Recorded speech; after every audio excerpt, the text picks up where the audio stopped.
చంద్రబాబు గారు అంటున్నట్టుగా నా గుండె బరువెక్కుతుంది, నేనొస్తేనే వెలుగులు అవుతాయి, అవి అవుతాయి అంటే మీరు వస్తే వెలుగులు వస్తాయి. ఎవరికి వస్తాయి అంటే మీ కులంలో మిమ్మల్ని నమ్ముకున్న వాళ్ళకి మాత్రమే వెలుగులు వస్తాయి. వాళ్ళకి భూములు వస్తాయి, వాళ్ళకి కాంట్రాక్ట్లు వస్తాయి, కోట్లు వస్తాయి. అంతే తప్ప తమరు ఉన్నప్పుడు జన్మభూమి కమిటీలు, నీరు చెట్టు, కార్పొరేషన్ల ద్వారా మిమ్మల్ని నమ్ముకున్న మీ జెండా కట్టుకున్న వాళ్ళకి మాత్రమే స్పెసిఫిక్గా కొంతమందిని గుర్తించి వాళ్ళకి లోన్లు ఇచ్చి మిమ్మల్ని మీరేదో వాళ్ళని బాగు చేద్దాం అనుకున్నారు. వాళ్ళు మిమ్మల్ని కూడా చివరికి ఏం చేయలేకపోయారు 2019లో. మీకు జగన్ గారికి తేడా ఏంటంటే మీరు ఒకళ్ళని నమ్మి ఒక కుటుంబానికి 2 లక్షల లోన్ ఇచ్చి సబ్సిడీ ఏదో అలా ఇచ్చారు.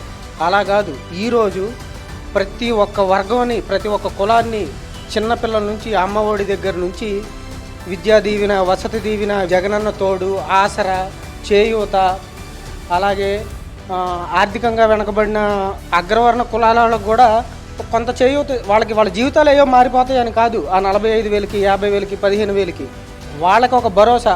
అంతేగాని అప్పులు చేసేస్తున్నాడు, అదైపోయింది, ఇదైపోయింది. మీరు ఆయన గెలిచిన ఫస్ట్ రోజే బీహార్ అయిపోతుంది, మీరు బీహార్లో అయ్యారు. మీరు జిహాదులు కూడా అవుతారు కొన్ని రోజులకి. ఇప్పటికే అవుతారు కూడా, ముందు కూడా అవుతారు. 24లో ఖచ్చితంగా అవుతారు. ఖచ్చితంగా జిహాదీ టైపులోనే మీరు ఒంటికి బెల్ట్లు కట్టుకొని చేస్తూ ఉంటారు. ఆ టైపుకి కూడా దిగుతారు మీరు.